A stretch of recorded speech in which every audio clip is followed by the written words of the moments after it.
estamos en un nuevo capítulo de Tokenizados, temporada 2. Acá estamos con Lucas Machiavelli. Bueno, Lucas, primera pregunta. ¿Quién sos y en qué trabajás? Bueno, esa es una de las cosas que más me cuesta explicar a la gente que no está metido a este mundo tan hermoso que es el mundo de la blockchain y la tokenización. Entonces, en primer lugar, para los que saben un poco más, yo soy embajador de Cardano. Cardano es una de las blockchains más importantes del mundo y también soy representante de Input Output Group, que es una empresa de desarrollo blockchain también muy importante, liderada por Charles Hoskinson, que es uno de los padres fundadores de la blockchain, es una de las cabezas más importantes de la industria. Y bueno, yo arranqué hace 5 años, empecé a trabajar desde la computadora, desde mi casa, curioso por este mundo de la tokenización. Quería entender qué es la tokenización, por qué suena tanto. No sé si han escuchado el tema de los NFTs. Yo seguía viendo que los NFTs asombraban, que vendían millones de dólares en estas cosas. Y dije, me quiero meter, quiero entender qué está pasando, quiero entender por qué esta industria suena tanto. Todos mis amigos me preguntaban, ¿qué es esto? ¿Qué está pasando? Y ahí me metí, investigué y encontré un mundo completamente nuevo, un mundo que para mí iba a cambiar el mundo. Entonces ahí decidí involucrarme al 100%. Ah, buenísimo, buenísimo. Pero un poco yendo para atrás, capaz a otro tipo de activos o de partes financieras, ¿invertís en activos capaz más tradicionales o únicamente estás en este último tiempo metido en lo que es blockchain? Bueno, cuando arranqué en el 2021, yo arranqué como un inversor tradicional, un inversor en acciones. Invertí en las típicas empresas que por ahí uno escucha, que es Coca-Cola, Microsoft, Nvidia. Y con el tiempo muchos amigos que sabían que estaba metido me empezaron a preguntar, che, ¿qué es esto del Bitcoin? ¿Qué es esto de los Mm, NFTs? sí, ¿Qué sí. es esto de la tokenización? Y con el tiempo fui investigando y dije, che, acá hay algo nuevo, es un activo diferente, es una inversión completamente diferente, hay que entenderla como algo no tradicional. Entonces, empecé mi mundo desde las inversiones de lo tradicional y lentamente me fui metiendo más en este tipo de activos, activos tokenizados, eventualmente propiedades y un montón de otras cosas que se pueden tokenizar. No, buenísimo, buenísimo. Y hoy en día estás también ya migrando un poco más a lo que es activos tokenizados, tus inversiones también entiendo. ¿Qué tipo de proyectos o en qué estás metido últimamente? Mirá, uno que me recontra interesa y es uno de hecho que ustedes están involucrados, son los autos tokenizados. Hace poco hice mi primera prueba de comprar un auto tokenizado. Y para mí el futuro va por ahí. Yo creo en un paradigma que las inversiones o la forma de invertir va a cambiar. Ya invertir va a ser dejar de ver una gráfica y basarse solamente en números. Yo creo que la experiencia de la inversión va a cambiar. Es una inversión mucho más interactiva, una inversión en la cual te involucras. Por eso me gustaba la idea de invertir en autos. Es algo mucho más activo, mucho más adaptado a los tiempos de hoy en día. Y yo creo que esta es una tendencia que va a seguir para adelante. La inversión tradicional va a dejar de existir, va a ser una inversión completamente diferente. Y yo creo que eso es lo que viene a traer la tokenización. Es una inversión en la cual uno es más partícipe de lo que está invirtiendo. Ujú. No, sí, sí, yo comparto con esa visión, digamos, viste, increíble cómo es que fue evolucionando. Yo igual nací capaz en un mundo ya digitalizado, pero capaz pensar hace 30, 40 años que para invertir tenías que tener mucho conocimiento y era para pocas personas. Y hoy en día, bueno, justamente el otro día hablábamos de que en el tema de los vehículos lo que proponíamos o lo que estábamos comentando era que hasta podríamos poner un geolocalizador en tiempo real y que el inversor pueda ver dónde está su inversión, ¿no? Entonces yo creo que eso es súper interesante. Por Pero eso sí. ahí está cambiando completamente la forma de invertir. Ya ahora es solamente en una aplicación en el teléfono. Hace unos años eso era impensable, el hecho de poder comprar acciones a través de una aplicación, e incluso el hecho de poder ver en tiempo real cómo está funcionando, cómo está trabajando tu inversión. Y yo creo que eso va a seguir para adelante y va a ser una tendencia que cada vez más el consumidor o el inversor en sí va a pedirle a sus inversiones. Sí, sí, sí, me pasa lo mismo, que yo creo lo mismo. Digamos que capaz antes tenías que investigar mucho acerca de tu inversión y hasta a veces esperarte que funcione, porque no entendías ni siquiera que estás invirtiendo. Hoy en día, también sacándolo también un poco el tema de la tokenización, podés invertir en una tecnología como puede ser Cardano, Bitcoin o tecnologías, por ejemplo, como Nvidia, y podés también en otra pestaña, o sea, vos invertís y en otra pestaña podés investigar en qué estás invirtiendo, cómo funciona, por qué crece o por qué decrece una inversión. Entonces, bueno, yo creo que eso es lo interesante. Creo que la tokenización permite eso, permite transparencia entre la persona a la cual requiere la liquidez, es decir, quien tokeniza el activo, y quien provee la liquidez, es decir, el inversor. Otro concepto que para mí está cambiando en la forma de invertir, más allá de la experiencia de usuario, es esto que mencionabas de bajar la barrera de entrada. Hay inversiones, como por ejemplo comprar un auto y ponerlo a trabajar, eran inversiones que por ahí te costaban 10.000, 20.000, 30.000, 50.000 dólares para empezar a manejar una máquina así o una empresa de este estilo. Hoy en día con acciones tokenizadas o partes tokenizadas de ciertos activos, vos podés acceder a este tipo de inversiones con 100 dólares, 50 dólares. O sea, mucha gente creo que no es consciente de cómo está bajando la barrera de entrada para estas inversiones. El otro día veía inversiones en grandes fondos que antes el ticket promedio, el ticket mínimo para entrar a invertir era de 5 millones de dólares, 10 millones de dólares. Está bajando por 100 ahora. O sea, mucha gente le preocupa cómo esta tecnología eventualmente y la AI puede sacar trabajos, puede hacer un millón de cosas malas para la humanidad, pero no está viendo que en realidad muchas de estas tecnologías, como la tecnología blockchain, está bajando la barrera de entrada para que todo el mundo pueda acceder a estos mercados y todos puedan acceder a estos mecanismos de inversión, que en definitiva son los que más adelante, si uno toma buenas decisiones, te da libertad financiera, te permite crecer, te permite comprar propiedades, tener una casa, poder vivir tranquilamente, poder jubilarte tranquilo. Entonces, esta es una parte clave que está trayendo la accesibilidad y la baja de entrada a la inversión, que cualquiera con poco de conocimiento puede entrar a invertir con seguridad. Sí, sí, sí. Encima, otro punto importante que hoy en día la tokenización también está pasando de que hace capaz unos 3 4 años el inversor se sentía un poco inseguro porque el marco regulatorio era muy, o era nulo, digamos, o era nulo o era muy estricto y no te permitía invertir. Y hoy en día ciertos países, como en el caso de Argentina, El Salvador, lugares, bueno, también como Dubái, está pasando de que los mismos organismos reguladores, por ejemplo, en el caso de Argentina, la CNB, por ejemplo, se está metiendo de lleno en el tema, vieron que es un tema que no se puede simplemente omitir, sino que va a terminar pasando. El tema o la pregunta es cuándo, y capaz para no quedarse como en el pasado, están avanzando un montón. Y si vos ves en los últimos 3 años cómo fue avanzando estas regulaciones, es increíble lo rápido que estaba avanzando. Capaz cuando yo empecé, que fue hace más o menos 2 años, 3 años, en el tema de la tokenización, estudiarlo, no había ninguna regulación, no se hablaba de nada y era que se buscaba siempre grises para lograr hacerlo. Y hoy en día ya tenemos lo que es el PSAB con la CNB, digamos, y así distintos tipos de regulaciones. Y eso está muy interesante porque hoy en día el inversor, además de poder estudiar y entender del tema, puede invertir de forma segura y encima transparente. Es decir, como que poco a poco se van agregando extras, ¿no? Al principio era, bueno, la transparencia. Hoy en día es transparencia y seguridad. Después va a ser, por ejemplo, no sé, transparencia, seguridad y automatización. Y así poco a poco el inversor va mejorando su forma de invertir, ¿no? Sí, creo que hay que entender que hoy la industria, uno por ahí que lo ve de afuera, es muy volátil, ve muchas malas noticias, ve que los precios suben, ve que los precios bajan, pero es parte también de ser lo que se conoce como un early adopter, Sí, que son las primeras personas que adoptan un producto, ¿no? Y hay que entender que los comienzos son así. Los comienzos de toda la tecnología, como el Internet, fueron así. Estaba lleno de grises, lleno de dudas, lleno de certezas sobre si esto iba a ser o no la tecnología que cambia el mundo o no, si esto iba a ser baneado, si esto iba a ser solo para pocos, si esto iba a ser prohibido completamente. Entonces, es común esto que está pasando en la industria cripto y la industria blockchain, esta falta de certeza.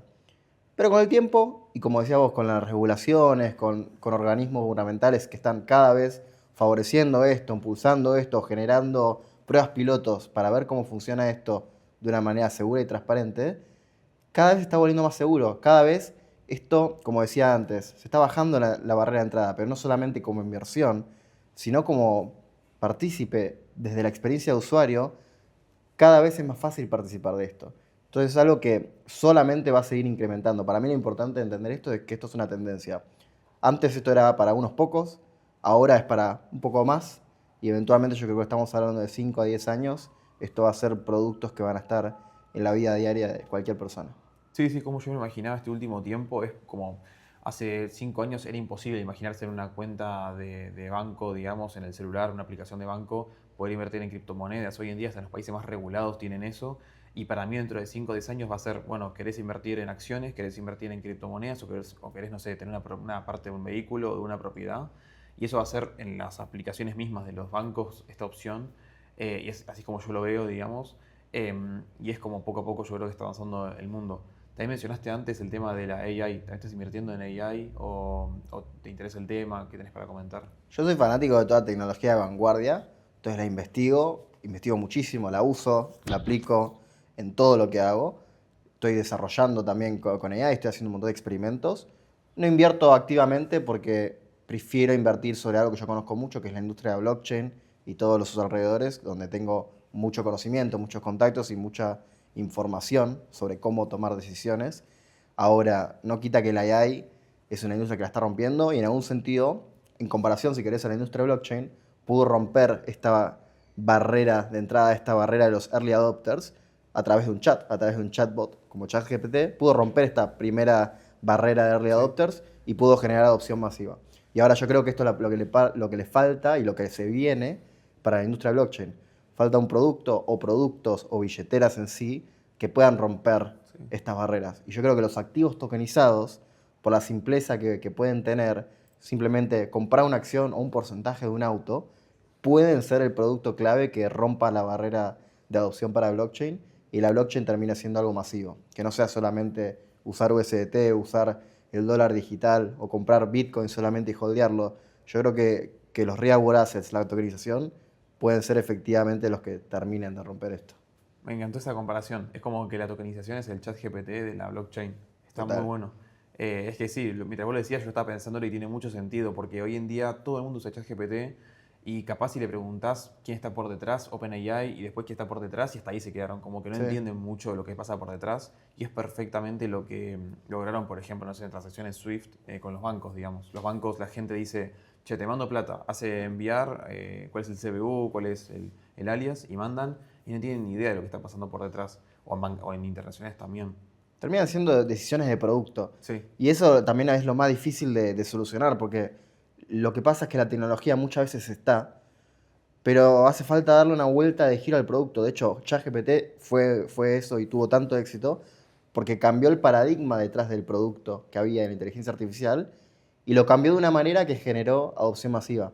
Y yo creo que esto va a estar pasando y está pasando con las mismas billeteras digitales. Las billeteras digitales, si se empiezan a fijar, son cada vez más interactivas, cada vez más funcionalidades y eventualmente las billeteras para mí se están transformando en una experiencia.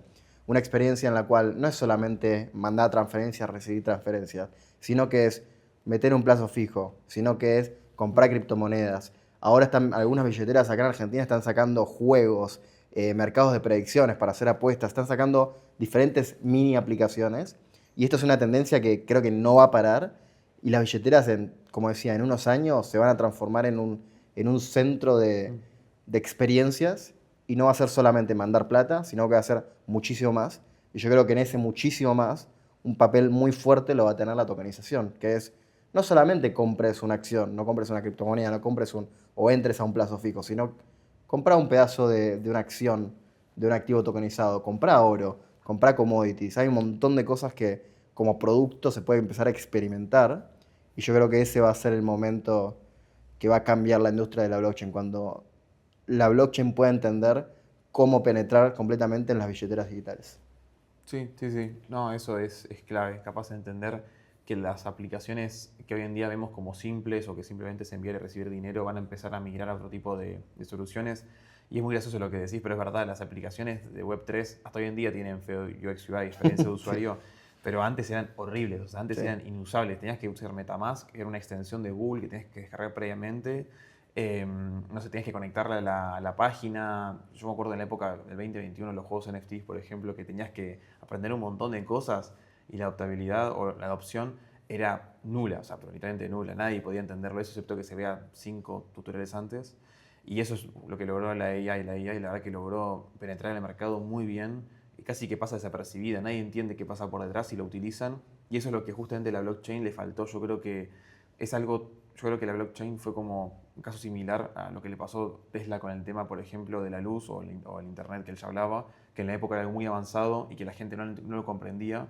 Hoy en día con la blockchain pasa algo similar, digamos. Es muy avanzado para la generación que estamos Pero hoy en fíjate día. que es un tema de evolución, Sí, básicamente. La tecnología necesita tiempo para evolucionar y encontrar lo que se conoce como market fit, que es dónde entra en el mercado y cómo la gente lo va a usar. El otro día, por ejemplo, hablaba de una persona que se dedica a inteligencia artificial hace muchos años. Arrancó en los 80, arrancó en 1980 a probar, a iterar, a cambiar. Y recién en el 2020 se encontró el producto que iba a hacer que esa tecnología fuera adoptada masivamente. 40 años, incluso arrancaron de antes. Entonces, cuando la gente mira la blockchain y dice, todavía no lo usa todo el mundo o hay muy poca certeza, la blockchain existe desde el 2009, 2008-2009. Entonces, yo creo que necesita esto, necesita tiempo para iterar. La UX de la billetera, o sea, la experiencia de usuario, Sí, cómo sí. se ve, cómo se usa, necesita años de iteración.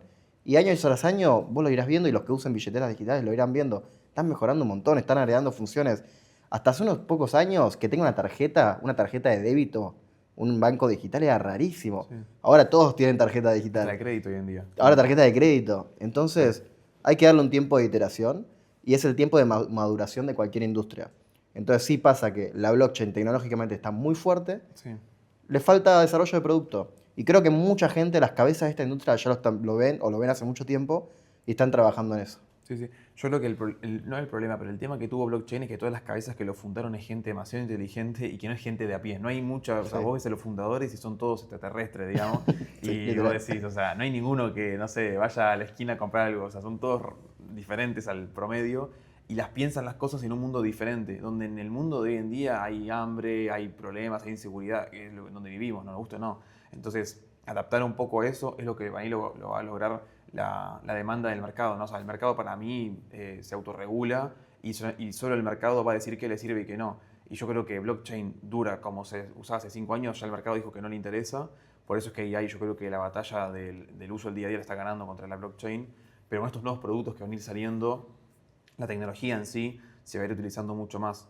Y es interesante que también, no únicamente en el tema del software, en lo que es nivel experiencia de usuario empezó a evolucionar, sino también, por ejemplo, yo que estoy un poco más también del lado con los chicos, ¿no? El tema de programación. Antes era complejo también hacer un producto usable porque las librerías que había para poder programar en lo que es blockchain había una o dos y eran muy complejas de usarlas. Es decir, hasta el programador tenía el problema de poder hacerlo usable en la aplicación. Hoy en día hasta hay empresas que se dedican a crear soluciones para los programadores que están en blockchain, ¿no? Y así con todo. Entonces yo creo que, bueno, como decís vos, el tiempo va a hacer que esta tecnología poco a poco se lleve al día a día, ¿no? Sí. Sí, totalmente. Y es el gran desafío que tiene la blockchain. Y repito, esta es una industria de 15 años, 16 años, o sea, va a llevar un tiempo de maduración. Y como decías, no solamente maduración desde el usuario, sino maduración desde el emprendedor, desde el empresario, desde el desarrollador. Termina siendo un ecosistema entero que tiene que adaptarse a esto, los gobiernos también. Entonces hay que entender que esto va a llevar un tiempo, pero que está cambiando todos los días. Y la IAE solamente está acelerando eso, lo está acelerando muchísimo.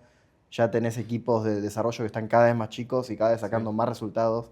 Los productos, hoy en día las empresas, las páginas web, todo desarrollo de aplicación, hoy en día se está acelerando muchísimo, cada vez es más barato, más accesible. Entonces, este ritmo de iteración, este ritmo de evolución que hablamos hace un rato, solamente se está acelerando. Entonces, la innovación es una rueda que gira, gira, gira y en los últimos 2 años nos para y estamos fuertes. Y ustedes lo verán Sí. desde Blockify, lo que es el desarrollo. Realmente, yo creo que Da como estamos a ansiedad. nada, da ansiedad en algún sentido, pero Sí. estamos a nada de encontrar esos productos que se integren de una manera muy elegante y casi sin fricciones al Sí. mercado. Bueno, eso es justamente hoy en día lo que logramos en BlockFi. Es decir, logramos que las personas puedan invertir en activos tokenizados sin entender de blockchain. Y eso nos ha costado un montón. Estuvimos casi un año desarrollando el producto y no somos un equipo del cual estemos con exceso de seniors ni con exceso de conocimiento de blockchain, sino que fue darnos cuenta qué es realmente lo que el mercado quiere, porque muchas veces este es el gran para mí problema de las cabezas de blockchain, lo piensan desde su lado, de decir, bueno, yo quiero una aplicación y piensan como si todo el mundo entendiese. Nosotros dijimos, vamos a empezar al revés, vamos a decir, quiero hacer algo lo cual cualquier persona lo puede entender. Y fue ahí donde pudimos entender que había dos problemáticas grandes. No todo el mundo tiene una billetera y no todo el mundo tiene criptomonedas. Entonces hay que lograr de que la gente pueda invertir en tecnología blockchain sin tener una billetera y sin tener criptomonedas. Y ahí poco a poco vas creciendo en el problema, pero... ¿Sabes cuál creo que fue el problema de la blockchain? Sí, las cabezas son todas académicas, son todas nerds, son todas extraterrestres, pero en muchas industrias pasa lo mismo. La diferencia, por ejemplo, con el Internet de la blockchain, es que la blockchain creó su propia moneda. Claro. Entonces generó valor por sí misma. Generó millones y millones y billones de dólares por sí mismo. Entonces los primeros emprendedores, las primeras empresas, estaban cómodas con venderle al público chico. En otra industria como el Internet Claro. eso quizás no alcanzaba. Necesitabas llegar a un público masivo o conseguir fondeo externo al mismo sector. En la blockchain, como creó su propio fondeo, fue como su propia trampa. La hizo para crecer, sirvió para Una zona de crecer. confort, digamos. Pero en algún sentido, hoy en día, ese crecimiento se terminó viendo frenado un poco porque la mayoría de los emprendedores que están en esto, las cabezas que están en esto, se terminaron enfocando solo en esa comunidad chica de emprendedores nerds o Sí, de sí. clientes nerds. Hoy en día el gran desafío de la blockchain es eso, es pegar el salto, y ustedes lo están haciendo muy bien con videos como este, podcasts como este, porque en definitiva alguien tiene que pegar el salto y muchas empresas lo están empezando a hacer, pero todavía falta. Y ahí es donde entra el tiempo, el factor de tiempo y suerte hasta que alguna iteración o evolución penetre completamente en el mercado. Sí, yo creo que también hay un tema muy importante en todo lo que estamos metidos nosotros, es que el Internet es un cambio tecnológico, social y cultural, ponele, pero blockchain tiene filosófico, económico, muchos aspectos los cuales también llevan un cambio de mentalidad de las personas, es decir, va a llevar un gran camino y Y bueno, muchos detractores también, sí, porque cuando uno tiene un cambio de paradigma en este sentido, particularmente con la moneda, que es el dinero, sí, está diciéndole a todos los gobiernos que emiten, a todos los bancos que manejan los fondos, che, quizás este es el paradigma incorrecto, quizás no estás tomando el camino correcto. Y hay que decirle básicamente a las personas que manejan el planeta, estás equivocado, yo tengo razón y vos sos parte del problema y nosotros somos parte de la solución. Por eso termina siendo como una revolución. sí, Quizás sí. la gente que no conoce tanto dice, che, esto de las cripto, que suben, bajan, ¿qué es esto? Sí, hay una tecnología detrás, pero también hay un cambio de paradigma, termina siendo una revolución. Entonces, no es solamente una moneda que sube y baja de precio y gente joven que la compra y vende, sino que se está definiendo sobre cómo se va a gobernar el futuro de la humanidad, se está definiendo cómo se va a gobernar la moneda, se está definiendo cómo se va a manejar el poder del planeta. Y esto es lo que la blockchain viene a traer. Sí, sí. Es justamente eso, yo creo, diferenciar también un poco, lo que también siempre aclaro, es diferenciar los precios de las criptomonedas con la tecnología en sí. Hay tecnologías, es decir, la blockchain, tenés diferentes tipos de blockchain, diferentes tipos de criptomonedas, y cada una tiene por detrás su tecnología. Y es ahí donde yo creo que también está interesante, es decir, poder diferenciar el activo en sí, como por ejemplo Bitcoin con la tecnología, con la cadena de bloques de Bitcoin o Cardano, es decir, el precio. Puede ser que la blockchain esté hundida del precio, que como puedes haber aplicaciones dentro de esa misma blockchain que facturen millones de dólares, digamos. No tiene nada que ver. Justamente estos meses de BlockFi fueron los mejores y a nivel mercado de criptomonedas fueron los peores, digamos, en este Claro, último. porque en algún sentido la tokenización te permite diversificar dentro de una misma industria. Sí, Te permite salir quizá de la exposición de Bitcoin que sube o baja mucho y te permite tener exposición a el mercado de alquiler de autos, por ejemplo, o una acción tokenizada de un departamento, de una casa. Entonces también te protege sobre inversiones más riesgosas y teniendo los beneficios que sigue teniendo la blockchain, que es bajar la barrera de entrada. Hoy para entrar a un departamento acá en Ciudad de Buenos Aires necesitas 15.000, 20.000, 30.000 dólares, un historial crediticio. Entonces, hoy en día con estas empresas tokenizadas o productos tokenizados, es muchísimo más baja la barrera de entrada. Hoy puedes entrar a invertir en un departamento con 100 dólares. ¿Cuándo viste eso? Si no lo trae la blockchain, ¿quién lo viene a traer? Entonces, para mí es un cambio, como decía, está el paradigma de la moneda, pero es un cambio de paradigma de acceso a la inversión. Y eso creo que es la joya oculta que tiene la blockchain, que es, está permitiendo a cualquiera invertir en cualquier cosa, con sus riesgos, claramente, porque te puedes pasar de mambo, pero al mismo tiempo, hoy en día estamos en un océano libre de inversiones en el cual cualquier persona puede decidir en qué confiar para hacer crecer su capital. sí, sí. Sí, yo creo que lo que permite todo lo que estamos hoy en día es que la persona sea libre de invertir. Si la persona se iba a meter en una mala inversión, se iba a meter antes o ahora. Eso no depende de que si es blockchain o no. Pero lo que te permite es que si vos antes no tenías un historial crediticio bueno o no sé, no tenías el capital suficiente, lo mínimo que pedían, no podías directamente entrar. Hoy en día podés entrar y es lo mismo capaz que con la AI. Por ejemplo, antes vos no entendías de algo, lo buscabas en internet, no había información y te quedabas como de brazos cruzados o tenías que pedir algún libro o buscar por dónde encontrar la información. Hoy en día con una AI bien entrenada podés saber casi cualquier cosa que quieras. Eso hace un par de años era imposible y hace un siglo era para pocos privilegiados. Yo creo que poco a poco lo que va pasando con la humanidad es que las cosas que hace un siglo, por ejemplo, eran para los privilegiados o para pocas personas, hoy en día es de a pie y así poco Ujú. a poco, ¿no? Antes era, por ejemplo, no sé, estudiar, hoy en día es algo bastante más común. Antes era invertir, hoy en día se está logrando gracias a lo que conocemos y así algunas tecnologías lo van rompiendo en eso. Ujú. Y es lo que trae la innovación. a mucha gente le preocupa el futuro, le preocupa para dónde va la AI particularmente, pero al mismo tiempo lo que está trayendo es algo muchísimo más valioso, en mi opinión, que está abriendo puertas para todo. La AI te abre puertas a todo el conocimiento del planeta solamente con buscar algunas palabras. Antes ya lo teníamos con Google, ahora tenemos algo que agarra todo lo que tiene Google, lo comprime, le puedes hacer preguntas, es interactivo, le puedes hablar con la voz.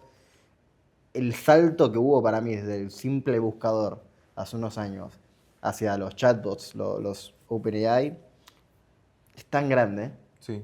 y solamente va a mejorar. Yo día a día lo uso y lo uso desde que lanzaron ChatGPT principalmente y veo prácticamente semana a semana cómo mejoran y yo sé que solo siguen. Por ejemplo, se está hablando de cómo va a cambiar el comercio, cómo la gente eventualmente va a dejar de comerciar en sí misma, sino que uno va a delegar esas decisiones en agentes autónomos. Entonces, el futuro de la humanidad va a cambiar completamente y no va a ser solamente interactuar con, con un chatbot AI, sino que va a ser delegar tareas que uno piensa que las iba a hacer toda la vida y a lo mejor, che, lo puede hacer un chatbot, lo puede hacer casi gratis, no pierdo tiempo, no tengo que hacer las compras, no tengo que escribir ciertos mensajes o me recuerda ciertas cosas. El salto de productividad, el salto de eficiencia y el ahorro de tiempo también que va a tener el humano en estas cosas va a ser gigante. Sí, sí, sí. No, sí, hay cosas capaz que encima lo más loco o lo que a mí, aunque sea en lo personal, me genera ansiedad, es que el crecimiento es exponencial. Es decir, lo que hoy en día es algo imposible, dentro de un mes es algo normal y de lo que vos ya ni podías imaginar, capaz. Por ejemplo, hoy en día ves videos en TikTok, por ejemplo, y capaz que el video empieza una chica hablando o un chico y después se interrumpe el que realmente estaba hablando, digamos, y dice todo lo que viste recién era mentira. Y vos decís, no puede ser porque yo realmente pensé que era una persona porque tenía su tono de voz, su forma de moverse, era tal cual. Y así está pasando con un montón de cosas. Por ejemplo, viste que ayer mismo que yo llamé, viste, a Arthur, digamos, por teléfono con, bueno, un chatbot, y Ah, él le sí. habló por teléfono como si fuera una persona y se generó una conversación entre una persona y una máquina, y la persona pensó que era otra máquina, digamos. Es otra persona, digo. A mí me pasa cada vez más que me llegan llamadas y yo dudo realmente si es una persona Sí, o si es un bot. Y ya, sí, incluso acá en Argentina ya hay empresas usando los chatbots para charlar y vos podés charlar lo más tranquilo. Y yo a veces corto y digo, ¿hablé con un humano o hablé con un bot? sí. Al principio era más fácil darte cuenta, obvio. Pero últimamente te digo, no me doy cuenta. Y al mismo tiempo digo, ¿importa? Si logré lo que quería o lo que Claro. necesitaba, me resolvió mi problema, qué sé yo. Y te hago una pregunta ya no es tan optimista, sino más pesimista. ¿Ves algo malo del lado de lo que es AI y blockchain? ¿Una cualidad que a vos no te guste de los dos sectores? De los dos sectores en particular, mira, yo creo que hay que separarlos en algún sentido. Yo creo que la unión de la blockchain y la AI es muy interesante. Todavía falta un toque para eso, pero cada vez se está hablando más de cómo la blockchain puede eventualmente solventar los problemas que nos pueda generar la crisis de qué es lo verdadero, qué no es verdadero. Creo que todavía falta un poquito más para esa discusión, pero se viene cada vez más fuerte. Ahora, ¿qué tiene de malo? Mira, la industria blockchain, lo que más se conoce es la parte financiera. Se habla mucho de, bueno, no, al principio no había regulación, era algo cypherpunk, era algo para la dark web, pero es lo que trae cualquier tecnología que se puede usar para el bien, se puede usar para el mal. Hoy en día la tecnología blockchain se está formalizando y se está usando más para el bien que para otra cosa, pero al mismo tiempo hay un montón de cosas dentro de la industria que yo, por ejemplo, no uso, ni creo que sea el objetivo principal de la industria, que es más tirarlo por el lado de casinos, predicciones. Creo que todo tiene un lugar en el mercado de la tecnología, pero en algún momento creo que tomó tanto foco eso, que nosotros como quizás cabezas que impulsan la filosofía de la blockchain, se terminó torciendo un poco el eje narrativo, el eje de la historia Sí, de la blockchain. Y en el mundo de AI creo que la gran dificultad que todos vemos es qué va a pasar con el humano, ¿no? ¿A qué se va a dedicar el humano? claro. Yo elijo ser optimista quizá por mi personalidad más que por una decisión racional, pero va a ser un gran desafío para la humanidad, como va a ser cuando la gran mayoría de los trabajos se reemplacen por una inteligencia artificial. Yo creo que va a ser un gran desafío para la humanidad, pero de alguna manera vamos a encontrar la manera de seguir para adelante como lo hemos hecho ya como especie por millones de años. Sí, sí. Entonces es una cuestión de evolución y seguir evolucionando y obviamente a nosotros como quizás personas que estamos muy presentes o muy activas dentro de todo este proceso y somos parte de este proceso, nos toca pensar soluciones que impulsen a la humanidad para adelante, ¿no? Que la frenen o la hagan retroceder. Así que creo que eso es nuestra gran responsabilidad como actores dentro de este sistema. Sí, justo comparto con las dos. Para mí blockchain es que capaz permite a gente que no está nada para nada metida en el tema de invertir y capaz eso es una problemática, que en realidad es algo que tendría que pasar y tiene que ser un derecho de la inversión, yo creo más que un privilegio. Pero bueno, yo creo que la regulación, no toda la gente, no toda la gente piensa como nosotros, no capaz toda la gente entiende las cosas como nosotros y capaz ve algo y dice, bueno, genera rentabilidad, entonces invierto. Capaz nosotros estudiamos un poco antes las cosas. Y por el lado de la AI me pasa lo mismo, capaz me da un poco de hasta miedo de decir qué va a pasar con la gente de que no lo entiende mucho y capaz sigue un camino tradicional de estudio o espera tener un trabajo y una jubilación, cuando nosotros dos sabemos capaz que la jubilación dentro de 30, 40 años va a ser algo de la prehistoria, no va a existir más, digamos. No porque sea algo malo o porque no sea necesario, sino porque simplemente el mercado dijo que no es lo que tiene que pasar cuando llegas a cierta edad, porque va a haber un robot o va a haber una tecnología que va a hacer lo que vos haces y no tiene por qué jubilarse. Entonces va a tener que preguntarse la gente qué va a pasar con eso. Y es más, Elon Musk dijo algo muy interesante, que tendría que, si no mal recuerdo, en 2030 existir un sueldo mínimo universal obligatorio, que los países lo paguen. Y no lo dijo por una cuestión de política ni nada, sino que lo dijo que va a haber mucho porcentaje de la población que se va a quedar sin trabajo y después de un año, 2 años sin trabajo, ¿de qué vas a vivir, digamos? Entonces es un poco, te da un poco de qué pensar eso. Pero, pero bueno, creo que sería todo. No hay más preguntas. Bueno, muchas gracias por la invitación. A mí me encanta hablar de estos temas y podría estar horas hablando. Incluso antes de grabar estábamos también hablando de ese tema y cuando nos vayamos seguramente vamos a seguir hablando del tema. Así que bueno, muchas gracias, Joaco, por la invitación. Gracias por venir.